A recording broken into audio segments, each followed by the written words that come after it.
गीता नाम की एक औरत माधोपुर में रहा करती थी। उसके घर के हालात भी ठीक थे। उसकी एक बेटी थी जिसका नाम था पूजा। क्योंकि सुनीता गांव में पली बड़ी थी, इसलिए उसे दहेज में उसके घर वालों ने एक भैंस दिया था। उसका प्रतिदिन वो दूध निकाला करती थी और घर पर ही मक्खन, लस्सी, दही बना लिया करती थी। ऐसे ही एक दिन, अरे पूजा बेटा, कहाँ है तू? जी माँ, कहीं है ना, यहीं पर हूँ। ले बेटा, आज तू रायता पी ले। क्या रायता? हाँ, मेरे घर में तो लस्सी रोज ही बनाती हूँ, तो मैंने सोचा कि आज मैं रायता बना लूँ। ले रायता पी ले, रायता बहुत अच्छा बना है।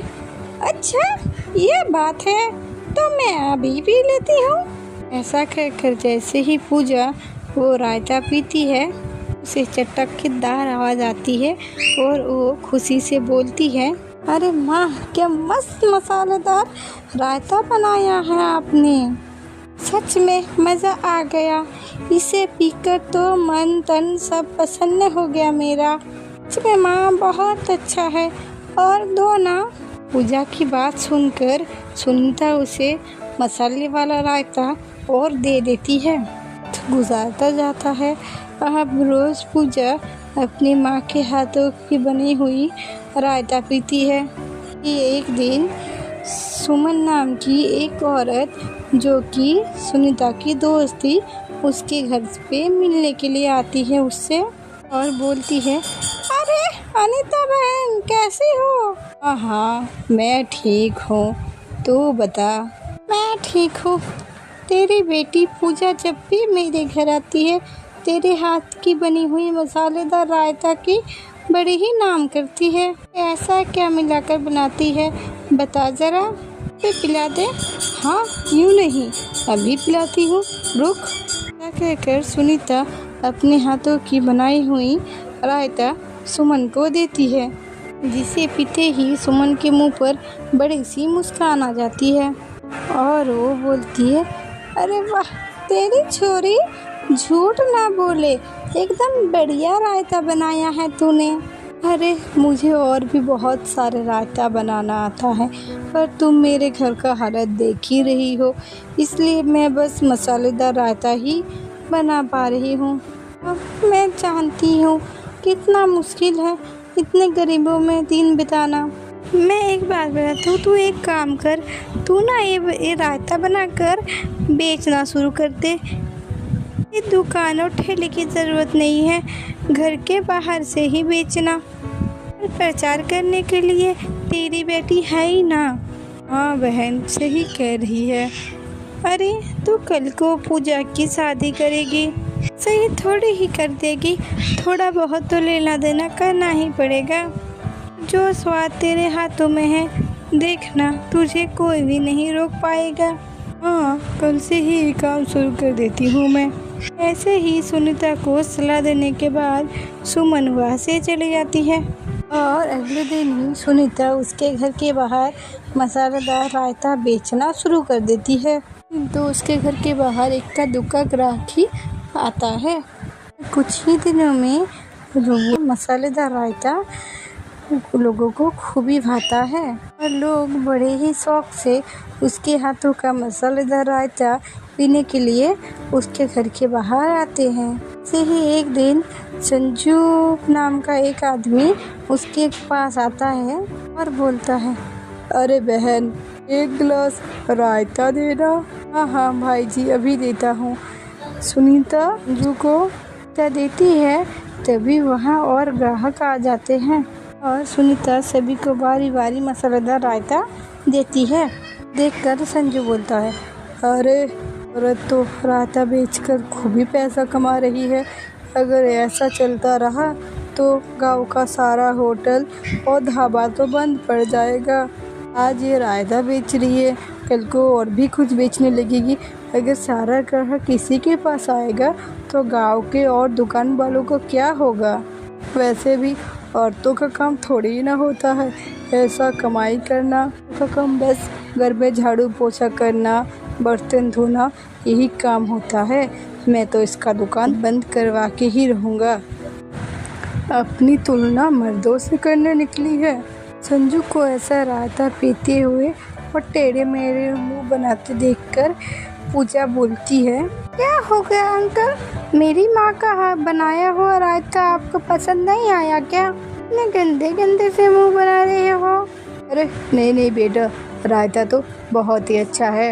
इसमें लोग जो तारीफ करते हैं ना तुम्हारी माँ की, वो एकदम सच्ची मुच्ची तारीफ करते हैं। रायता तो बहुत ही अच्छा है। ना कहकर संजू वहाँ से चला जाता है। प्रतिदिन दिन ब दिन सुनीता का मसालेदार रायता बहुत ही अच्छा काम चलने लगता है और उन पैसों से सुनीता अच्छे ग्लास और बैठने की व्यवस्था भी कर लेती है और साथ में साथ वो एक ठेला भी ले लेती है और उस जिसमें नाम लिखती है गरीब बूंदी वाली राय का रायता। और पूरे गांव में गरीब बूंदी वाली रायता नाम में फेमस हो जाती है। वक्त गुजारता जाता है और एक दिन दुकान पर छमाछम भीड़ लगी हुई थी। वहाँ पर संजू आता है। वो एक गिलास रायता लेता है और सभी के नज़रों से बचकर वो उस गिलास पर एक छिपकली मिला देता है। तभी वो जोर से चिल्लाते हुए बोलता है, मैं मर गया। अरे ची, कोई रायता नहीं पीना भाई, इसमें जहर है। अरे ये सुनीता बहन सबको मारना चाहती है। देखो मेरे रायते के गिलास में छिपकली निकली है। अरे मरी हुई छिपकली, अरे ये हम सबको मारना चाहती है। कि नहीं होता तो खुद देख लो। इतना क्या संजू गिलास से भरी हुई रायता नीचे गिरा देता है।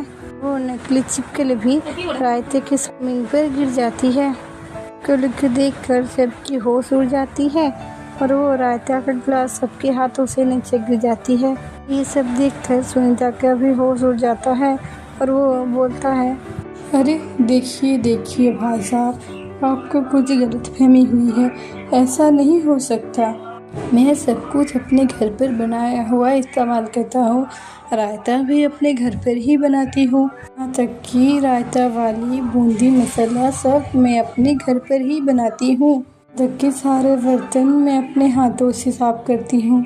आपको ज़रूर कुछ गलतफहमी हुई है। ऐसा हो ही नहीं सकता। मेरे रायते में छिपकली नहीं हो सकती। तुम क्या कह रही हो? मैं झूठ बोल रहा हूँ। ये मरी हुई छिपकली जो नीचे पड़ी है वो क्या नकली है?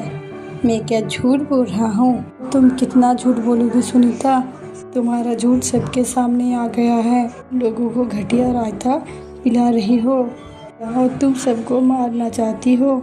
सब लोग संजू के पक्ष लेते हैं और सुनीता को बुरा भला कहने लगते हैं।